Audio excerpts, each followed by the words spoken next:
One, two. Yo, so we got some stuff to talk about today. Had it just put up a post on Facebook. If you're not watching this, we put up a post on Facebook, um, and want to just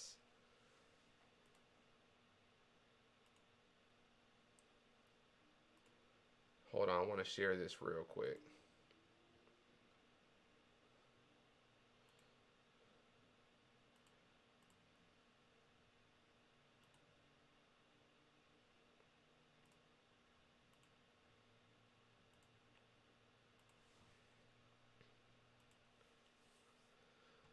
Yo, we're sharing.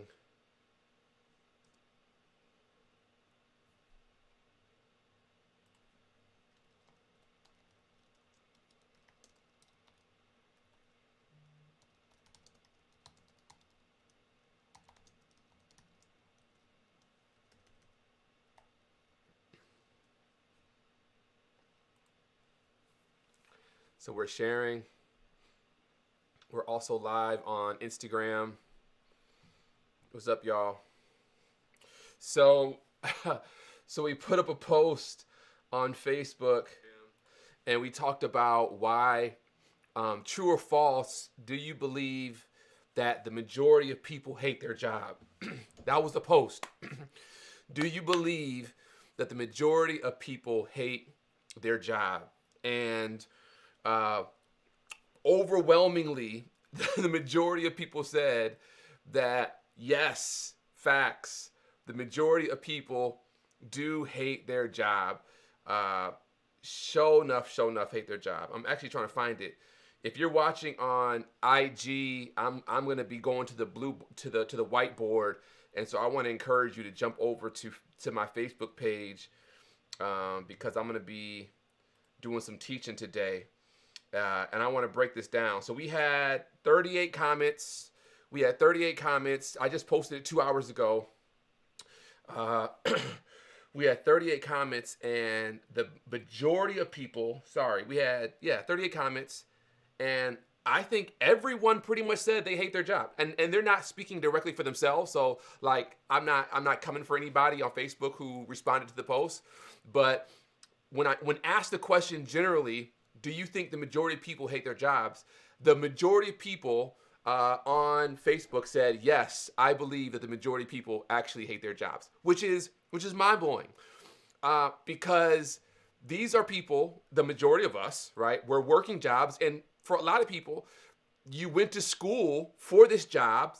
Let's just suggest that you did, right? You may be working a blue collar job or something like that, or you may be still in school. But for the average person, you went to school for a job, or you're going to school for a job, and yet once you get into that job, what my real quick Facebook post data analysis revealed to me is that, yeah, our knee-jerk reaction perception is that the majority of people out there, they really do in fact hate their job. Now, there is some discrepancy between, does the person hate their job, or do they just hate their boss, or do they just hate their coworkers? Like real talk, Tansy Chandler, she responded, I think it was her or someone else, said like they're a therapist and they love the fact that they are a therapist, but the stresses and the demands of actually trying to, I guess, do your job is just sometimes overwhelming.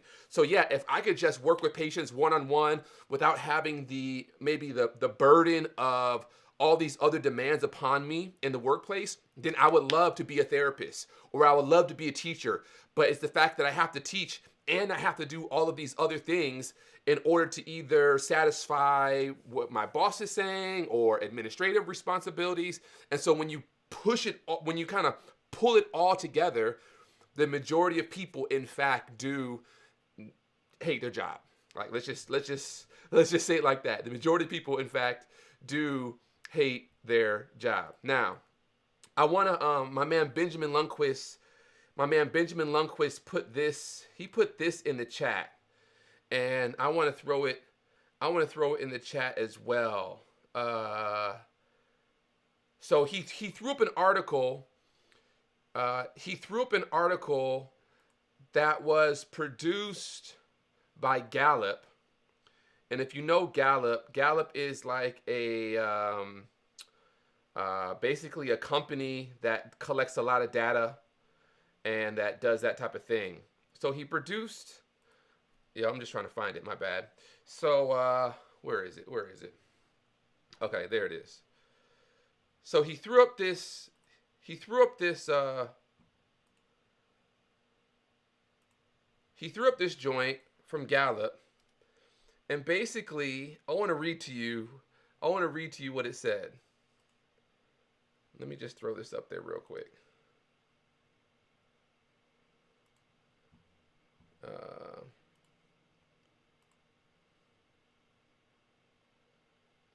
He threw up this joint on Gallup, and this is what it said, right? It said, actually, we gonna go ahead and if you're on IG, I want to encourage you to jump over to Facebook, because that's where I'm about to put this joint. I'm about to put this joint up as soon as I figure out how, right? No pressure, Seth.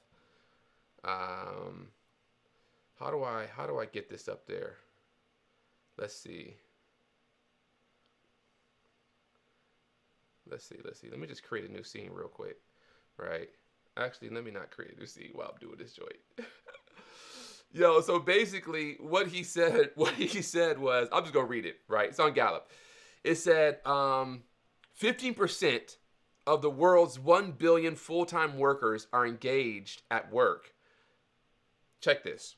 Only 15, this is what Gallup is saying, that 15% of the world's 1 billion full-time workers are engaged at work. It says it is significantly better in the US at around 30% engaged, but this still means that roughly 70% of American workers aren't engaged. Yo, so what this Gallup poll is saying is that from the people they surveyed, I don't know how big the sample size was, only 15% of the people, of employees, are actually engaged at work, which is mind-blowing. And then it said, of the rest, it said, damn, I just lost it. Oh, it said 30%, so that's around the world. So 15% around the world, right? In the US, it's around 30%. So around the world, it's only 15%. In the US, it's 30% of workers are engaged. But this still means that roughly 70% of American workers are engaged, which is bananas. And so the question is, and I would love your feedback if you're watching online, Facebook, Instagram, YouTube. Like, I would love to hear from you. Why do you feel like people are not engaged? Why do you feel like 70% of the workforce is not engaged, right? And if you're working and you have a job, I would love for you, if you're open, and be honest with me, like, why are you engaged? Are you a part of that 30%, or are you part of that 70%? Like, are you engaged at work? 30% engaged, meaning that you show up, you bring your best self, you fully immerse yourself in the work, kind of mind, body, spirit kind of orientation where you go all in. Like, is that you? Are you fully engaged? Or would you say that 70% where you are not as engaged, right? Or disengaged, right? I would love for you just to put in the chat, like, yo, I'm engaged, because I want to know, why are you engaged? Like, what is it about your work? Is it your boss? Is it your coworkers? Is it the actual job function? Is it the actual job function that is making you feel, having you feel like you're engaged? Like, so for example, like the person online, when they were saying, well, I'm a therapist, and so it's actually the work of being a therapist that just makes you feel like super engaged. Like, is that what it is? Or is it something else? Listen, y'all, don't play me, right? Don't be shy. I need some engagement. I need some engagement tonight. Like, real talk. I want to know, if you're watching online, are you engaged or are you not, right? And if you are, or if you're not, I would love to know why. Like, why are you engaged? And why are you not engaged, right? If you're not engaged, like, holla at me. Why are you engaged? I know Okay, so the job I just worked, I was a pastor for 15 years, and coming out of that role, I would say during like the first season of me pastoring, I was fully engaged. But then I reached a point where I began to feel like kind of conflicted, like kind of halfway, like I was engaged but not fully engaged, and I was beginning to sense that shift in me. Um, Yo, Damien, what's up, brother? You say because work for most of us exists for producing income, not for passion or engagement. We are engaged outside of our jobs. It's facts.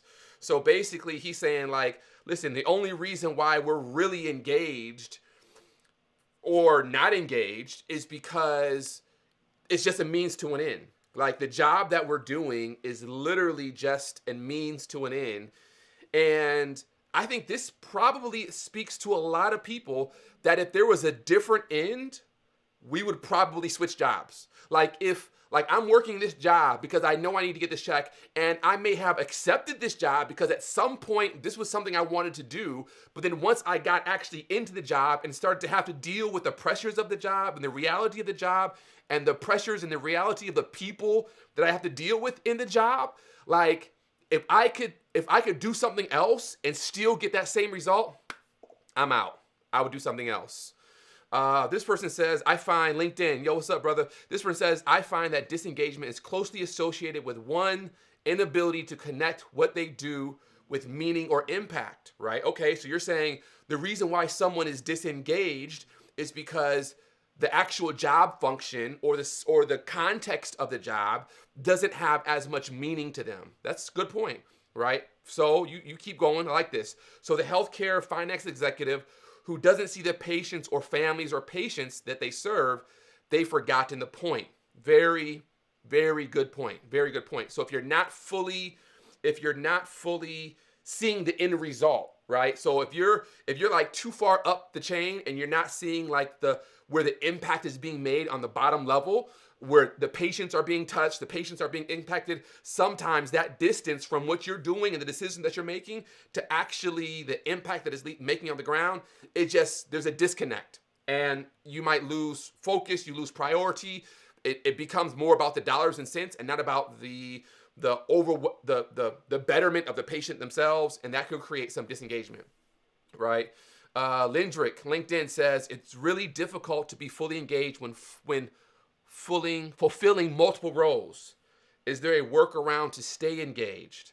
That's a good point. On Instagram, saying I'm engaged mainly because it's my business, my baby. Facts, right? I want to grow and I want to be able to have the financial freedom to help others and make the change. Thank you, AX Logistics, for making that comment. I think that makes a lot of sense.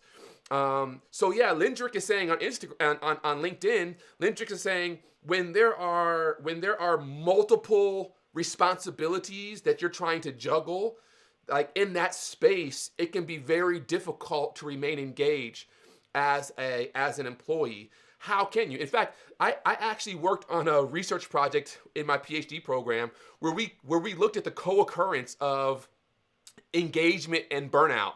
And what we found was that historically, people have tended to think that engagement and burnout are like on two opposite sides of the spectrum. Like you can't be fully engaged and experience burnout at the same time. But there have been a number of studies that have come out that have actually suggested or shown that no, you can actually be fully engaged and experience full burnout at the same time. There's a lot of teachers, there's a lot of healthcare workers, nurses, doctors, administrators who are fully engaged in the work. Pastors, hello somebody. There's a lot of pastors who are fully engaged, but they're also experiencing high levels of burnout, right? So that's facts. I want to go to the whiteboard real quick, right? And if you're on IG, you're not going to be able to see it. I would encourage you to jump over to my LinkedIn, YouTube, or to my Facebook page so that you can see this, because I want to go to the whiteboard real quick. And I want to talk about, that's not the whiteboard. That's the whiteboard. I want to go to the whiteboard. And I want to talk about just for a minute, like, why I think that there's this co-occurrence happens, this reality where we're in our job, but we don't like our job, right? We're in our career, but we don't really like our career, or it's the pressures of our career. Now, what I'm going to say, some of y'all might take issues with it, but I'm going to say it anyway because I think it's truth, right?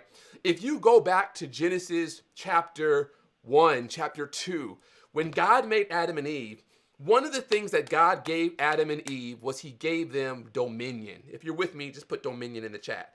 Like, I know this ain't church, but if you're with me, just put dominion in the chat. Like, he gave them dominion. He said, Adam, right? Eve, right?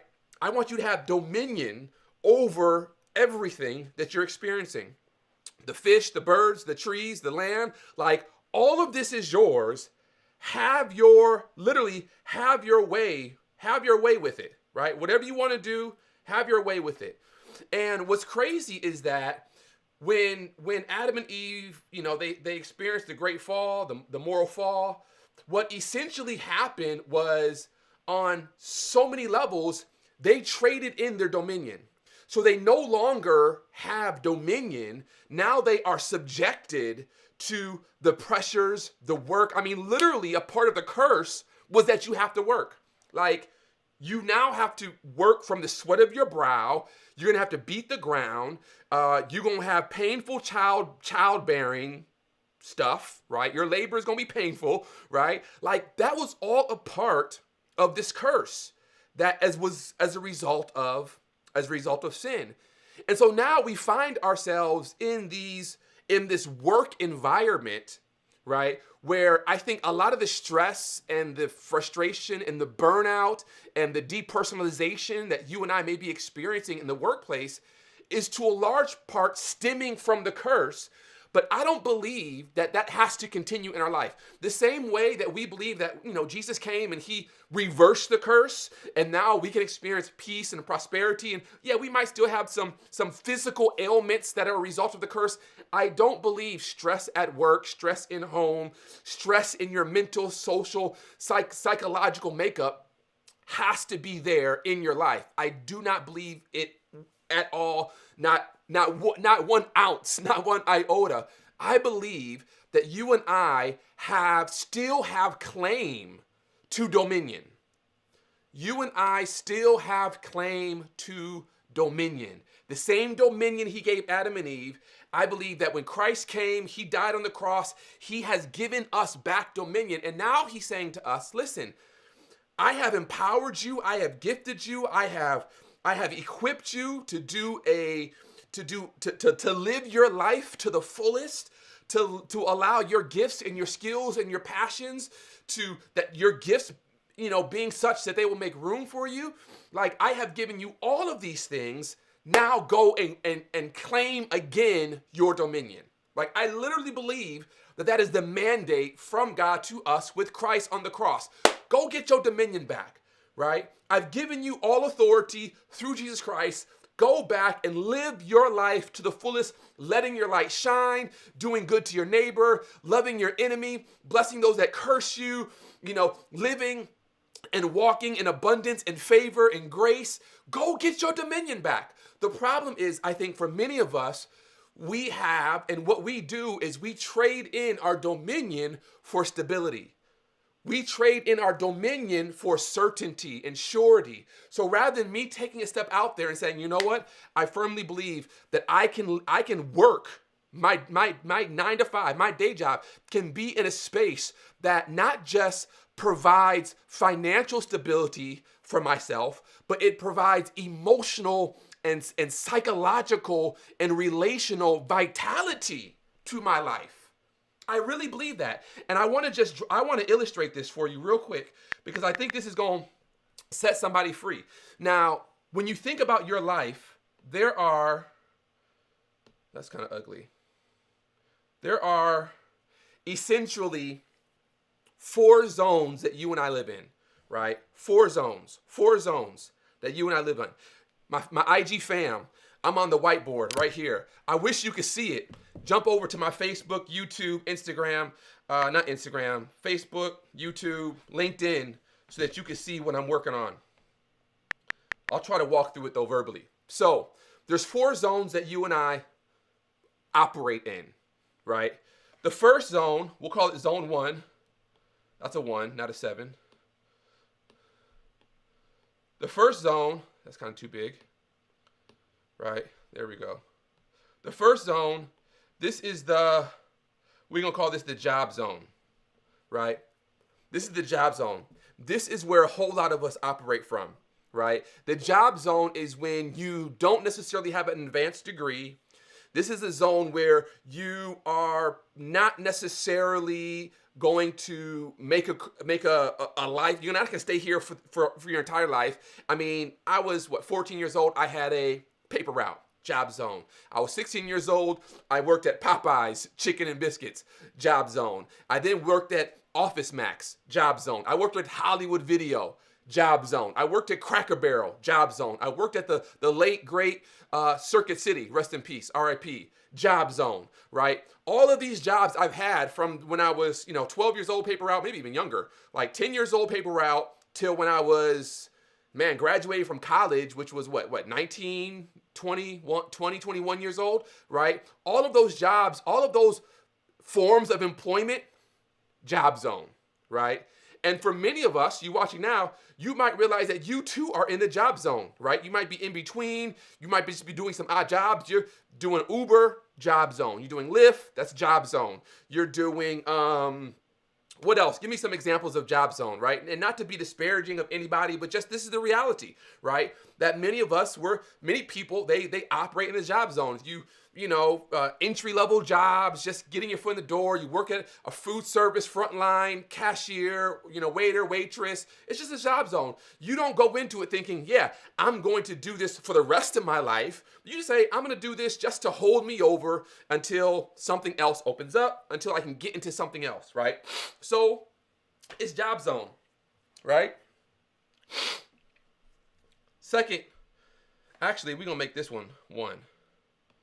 This up here, this is what we call the hobby zone. We're going to make this one the job zone. That's 2, right? So 1, 2. Zone 1. Zone 1. Hobby zone. The hobby zone is something that you do that you know good and well is not going to provide you any type of financial stability or value whatsoever, right? So my hobby zone, I like to go exercise and go run, right? Ran 3 miles this morning. That's hobby zone. I like to play golf. Haven't played golf in a long time, but I like to play golf. That's hobby zone. I'm not getting paid to play golf. In fact, I have to pay to play golf, right? That's facts. That's hobby zone. Straight up, hobby zone. Hobbies, you might like to, knit and make blankets, or you might like to what do they call that thing where you scrapbook, right? You cut out stuff and whatever that looks like, you might scrapbook. That's hobby zone. You might play an instrument that on the side. You play the piano. You enjoy all of that's hobby zone, right? You might be a bird watcher, a hiker. You might, like playing soccer. That's hobby zone, right? So we have all of these hobbies that we engage in, but with the hobbies, there is actually none whatsoever financial value that is being added to our life. However, the thing that you and I get from the hobby zone is we get high vitality, right? We get high vitality. We really enjoy being in the hobby zone. And we probably would be in the hobby zone more often if we can get paid for it.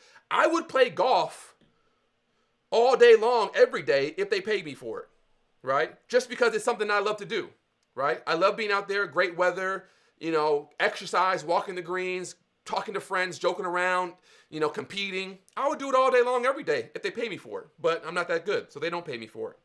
So that's hobby. Zone number 2 is job zone. Zone number 3 over here, we're going to put it right here. Zone number 3 over here, this is what we call the career zone. This is career zone. Career zone is what I was doing for the last 15 years as a pastor. It's what some of you are doing as a therapist, a healthcare professional, a teacher, a lawyer, maybe a manager at a restaurant or a general manager of a store. It's, maybe you work in retail and you are district manager. It's some position that you say to yourself, I could do this for the rest of my life. They have good benefits, right? It has good financial support that it provides you. It has good, what else do you get from the career zone? On some level, you feel like you may be making a difference in the world, maybe not, depending on what your actual career is, but it's something that you've settled into as, I could do this long term. Like, I could see myself actually doing this long term. It is your career zone. This is what you're doing, right? The challenge with the career zone, as is the challenge with the job zone, is that when it comes to the career zone, you experience this thing. I'm gonna do it in a different color. You experience this thing called. Let me put it down here. So with the career zone, there's value. You can't even see that. My bad.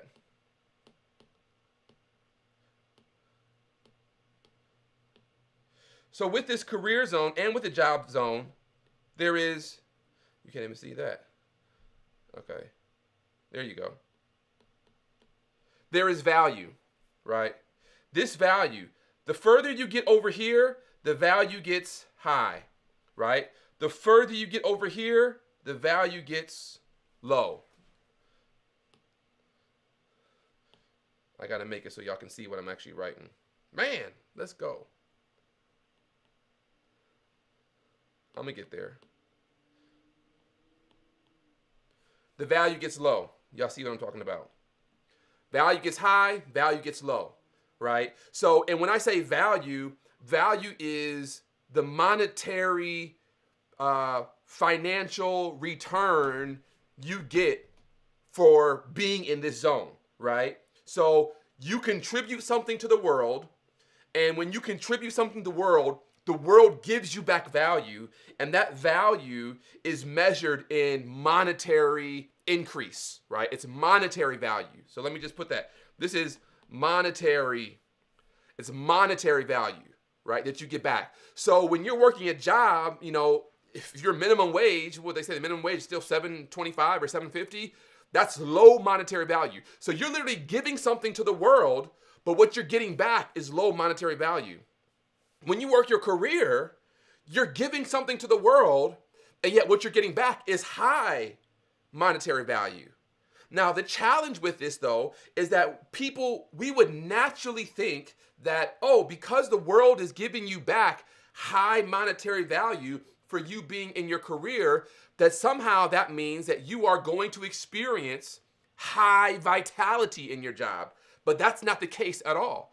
Because this is the reality. There's another spectrum, and this is what this is vitality over here. That's vitality.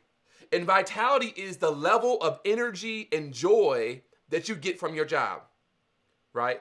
So when it comes to a hobby, again, over here, there is high vitality. You might not be able to see that. When it comes to a hobby, there is high. That's high. There's high vitality, but when it comes to a job, there is low vitality. So when it comes to, man, I get so much energy and so much joy playing golf, but guess what? If I put golf over here, right, I get high vitality, meaning I get high joy from it, but guess what else I get? I get low value from it, meaning I ain't getting no money back from playing golf. Now, I can come over here and I can say, man, well, my career is I am a, you might be a nurse. How you spell nurse, right? You might be, let me spell it right. Man, my handwriting is just on one. You might be a nurse. You might be a pastor, right? You might be, what else? What else would you be? A teacher, right? These are all careers. And what's at risk is because you're in your career, right? You are getting high value from it, right?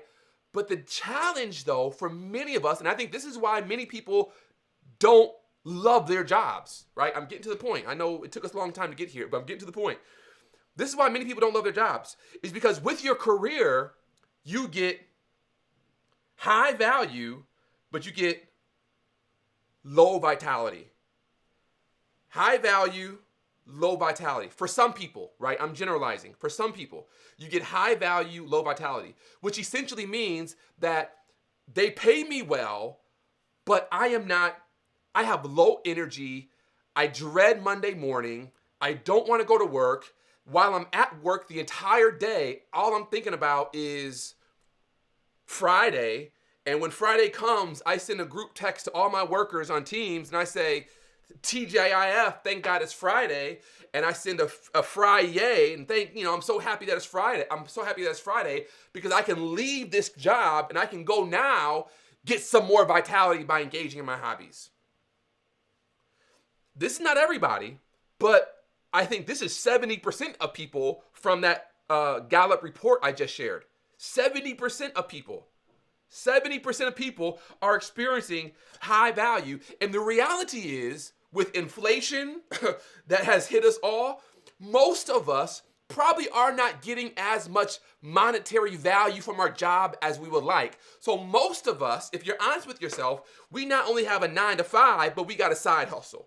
And we gotta grind, and we're doing Uber on the side, and we're doing a career, but we're also doing a job, right? Or we're doing our career, but then we're doing hire car. We're like facts. I'm doing hire car. I'm renting out my Kia, renting that joint out, paying me $700 a month, right, to rent out my car because I'm recognizing like, listen, I need to figure out how I can turn some of these things that are sitting around my house and get them to generate some income because the job I'm working ain't paying me enough. That is how the majority of us feel and think. And so even with our career, which we would think should be giving us high value, it ain't high enough for most of us. Now you might be in the 1% where you are, at the top. You're in a profession where your job requires a high skill level. And you've gone to med school and you easy making the high 6 figures, 7 figures. I mean, that might be you. And so, yeah, you might say, well, actually, I am getting high value from it, which is great. But for the rest of us, for the rest of us who are in that middle America, right? The average American, we ain't getting that much monetary value from our career. Let's just be honest. And the more monetary value we want means we got to work harder and do more for that monetary value. So the question is, what lies up here in this zone? We're going to call this zone 4. What is in zone 4 that will give us high monetary value and high vitality?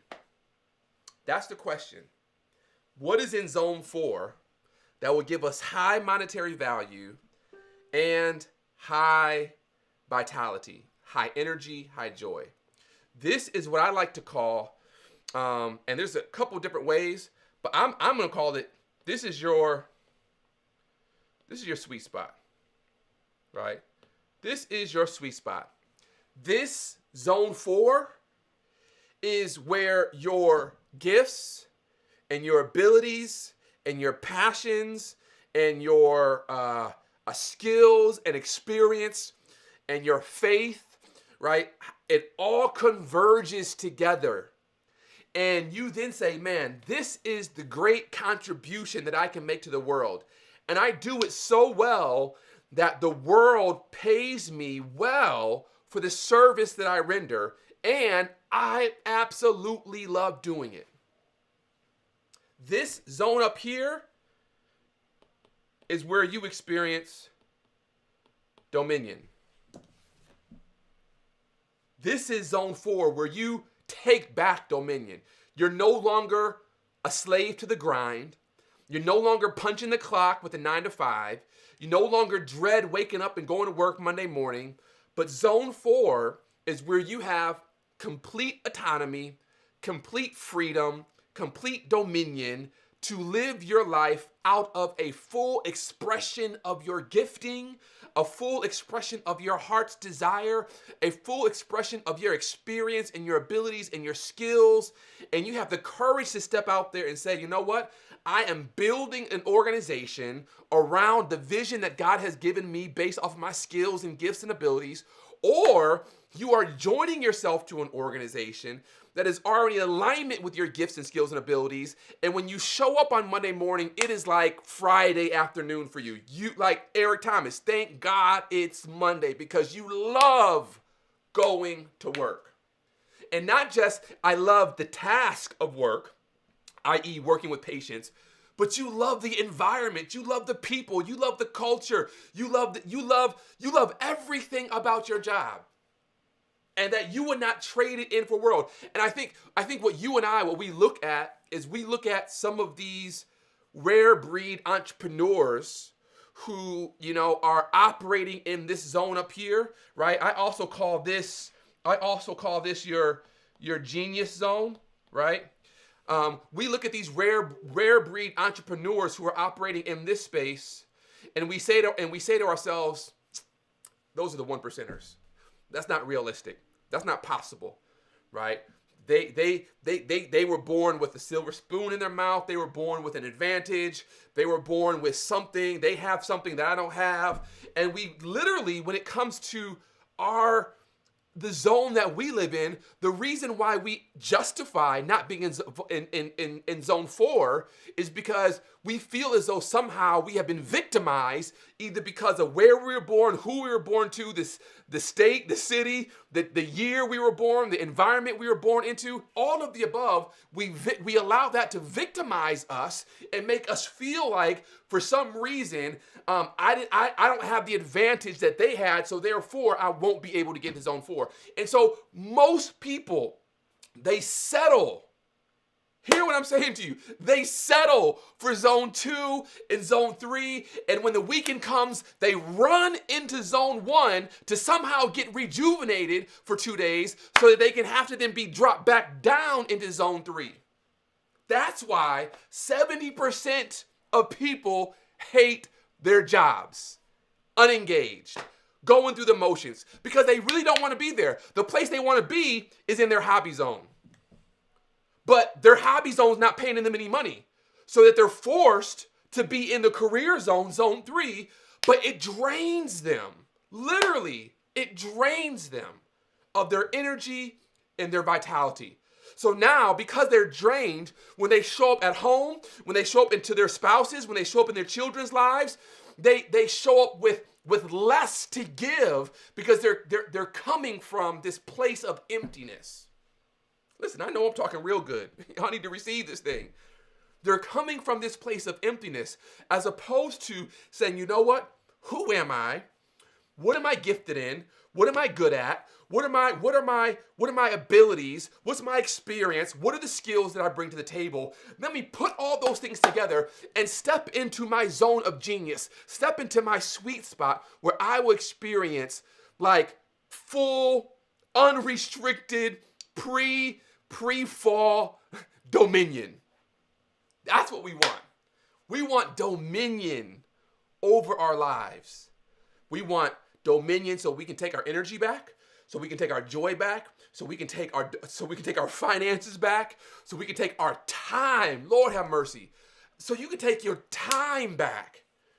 And there are people out there, Dave Ramsey's and other, financial gurus who will tell you, in order, we can get you to zone 4, but you got to spend, 20 years, 30 years working in zone 3, build yourself up in retirement, get out of debt, pay off all your debt, and then once you have this nice nest egg, you can retire, and hopefully maybe you join the FIRE movement, the Financial Independence Retire Early, if you ever heard of that. You join that FIRE movement, you get out of debt sooner, and then you can walk away from your career, and then you can live in your hobby zone, right? Because now you got this fat $2, $3, $4, $5 million nest egg. You can now live in your hobby zone. But what I'm saying to you is like, there's another way. There's another way. And the other way is for you right now to discover who you are, your gifts, your abilities, your skills, your personal mission, and then to be able to bring all that together and say, you know what? I'm gonna start taking that step and moving towards zone 4. And it's not always, and I'll be honest with you, it's not always like a linear path that you go from zone 2 to zone 4, or you go from zone 3 to zone 4. It's not always linear. A lot of times it might look like you're occupying this space, right? You might be occupying this space for a while. This is the space you're occupying, right? Or you might be occupying this space for a while.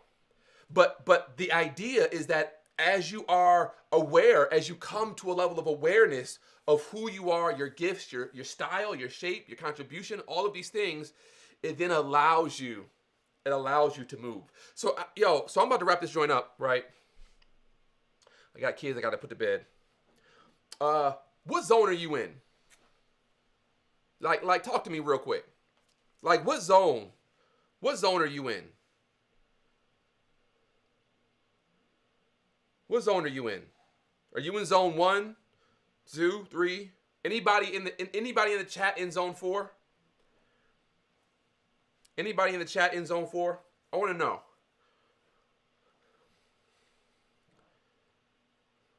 I see a lot of zone 3s.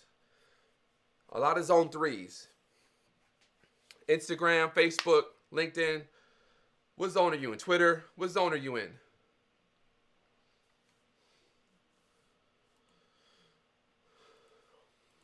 If you're not on your way to zone 4, real talk, like I want you to jump in my challenge.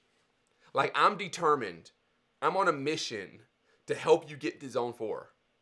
To help you understand fundamentally who you are and to move you from zone 2 to zone 4, from zone 3 to zone 4. Like I want to help move you from one zone to the next. Real talk, right? This zone, this is my sweet spot. Like let me serve you in this moment, right? Jump in this challenge. It's only gonna be open for a few more days. I've been coming on live for the last couple days, just trying to encourage y'all to take dominion back and to come out of the monotony and to come out of the mundaneness of your life, going through the regular 9 to 5, going through the regular punching the clock. I've tried to encourage you to come out of that and discover that there is actually something better for you. There's something more for you, right? Doesn't mean that you quit your job tomorrow or you turn in your resignation letter to your career tomorrow, but it means that you begin this awakening process where you begin to fully understand, okay, this really is my great contribution to the world. This really is my mission and my reason for being. This is why, and this is who I have been called to do. This is the impact that I'm going to leave in this world. So I think the 70% of people who are not engaged in their work is because they're experiencing moderate to high value and low vitality. And I think that we can change that. So the door is open. The doors of the church are open. I want you to jump on to the myclaritychallenge.com. Jump in and secure your spot.